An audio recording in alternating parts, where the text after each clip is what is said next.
Hello and welcome to ShameOver, where you can lose the hangover, not the booze. I'm your host, Erica Mallery, and this is a podcast for those interested in moderation and drinking less, and who want to find peace and balance in their consumption.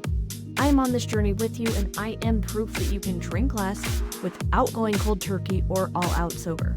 If this sounds good to you, let's get started. Hello, I'm Erica Mallery. Welcome back to the ShameOver podcast. I am so glad you are here for this kind of mini series on simple tips and tricks on thriving through this holiday season while drinking less, moderating, or doing whatever you can to not just get through it, but thrive through it as well. So today we are going to focus on some stress management techniques. These are all little things that you can practice anytime, pretty much anywhere. So I want you to go through this, see kind of what feels the best, try some things on and see what works for you, because there's not one magic pill that's going to work for everyone every time, but it's having a few tools in our back pocket that is really helpful. So one of the first ones is working on mini mindfulness. Practicing moments throughout the day is going to be a game changer. And the reason why I know this is almost every woman that I work with, the drink at the end of the day is essentially the first breath that she's taken all day long. It's the first moment that she's made for herself. I know for me, I work out in the morning, so that's kind of like my thing. But then after my workout, I am go, go, go, go, go until I'm ready to crash, right?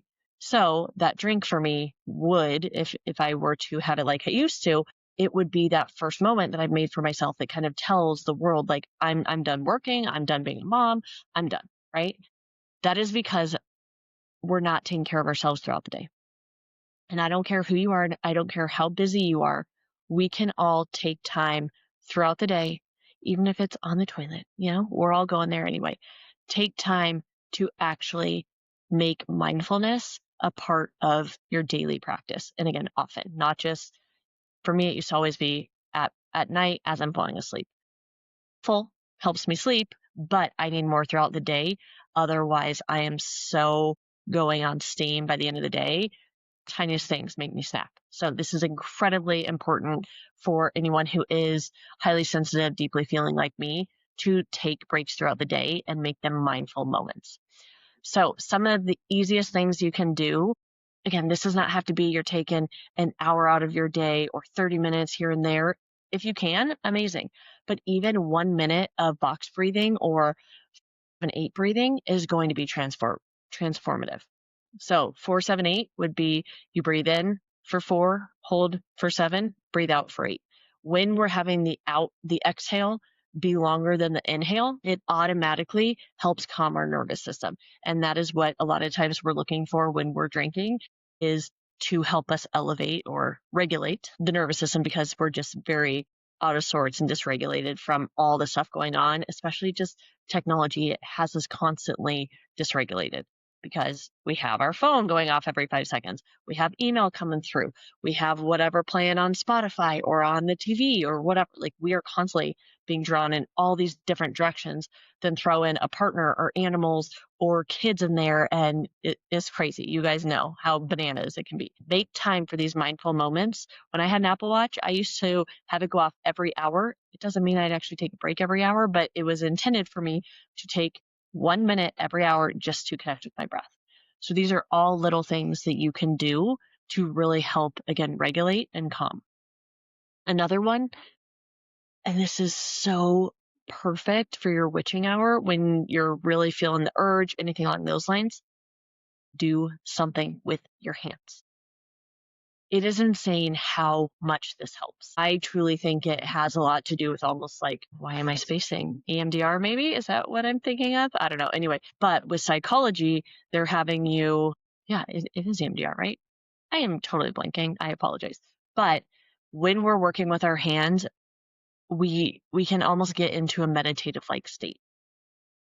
Think paint by numbers. I've gotten obsessed with paint by numbers, and I'm very type A. So I thought I'd hate it. I always hated like the sip and paint classes.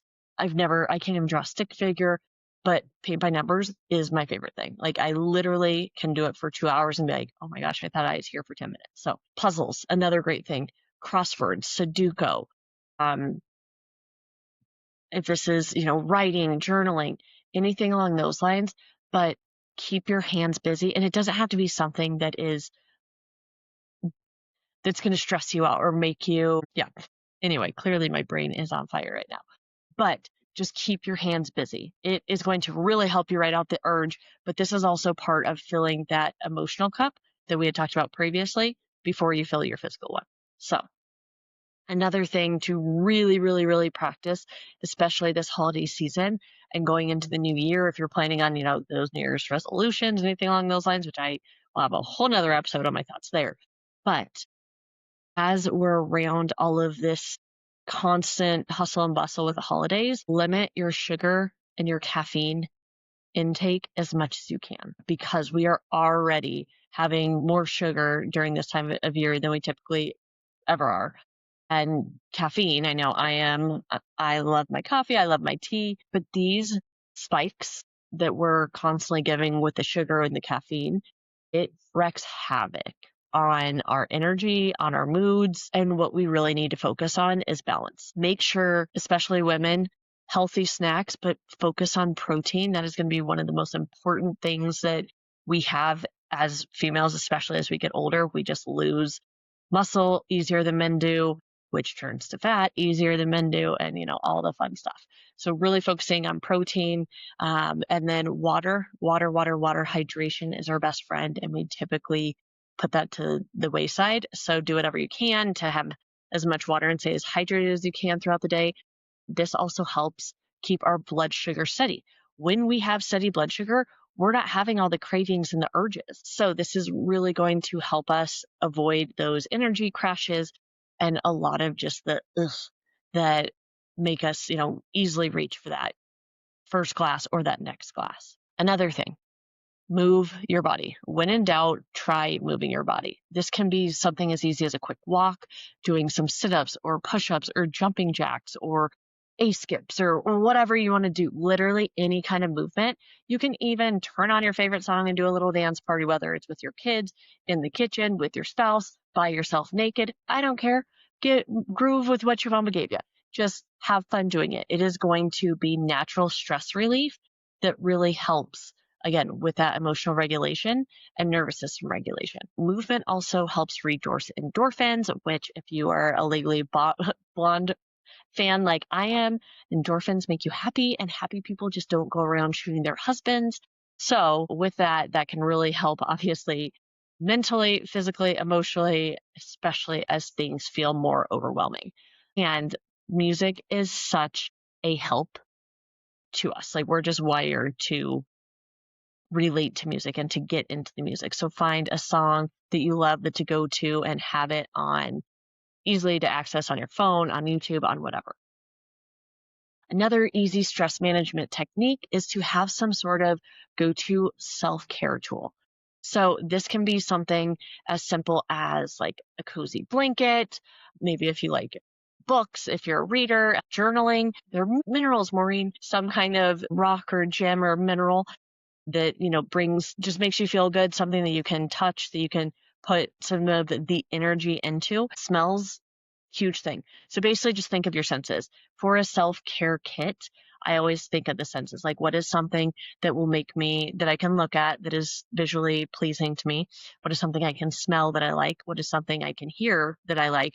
What is something I can taste? And what is something that I can touch that I like? So that's kind of an easy way for you to think about creating something that helps bring you pleasure or calm you down, really help with that regulation. Schedule this in and set reminders if you can. Like I was saying, if you have an Apple Watch, use that to remind yourself to take these mini breaks, to check in with your self-care toolkit, whatever it is. Sometimes we do need to schedule it in, and that means putting it on the calendar. If that's what it is, even if it's 1 minute on your calendar or 5 minutes, scheduling it in is going to, if it's going to force you to do it, encourage you to do it, I am all for it. So whatever you need to make it more likely that you actually follow through, awesome. Lastly, gratitude. Gratitude is one of the best things we can do for our mental health, which really falls into our emotional, spiritual, mental, physical health, all of them, right? I was recommended. It's one of my favorite episodes I've ever done, so feel free to check it out. It's Jamie Maniscalco. I want to say it was back in July of 2025, if you want to look for that.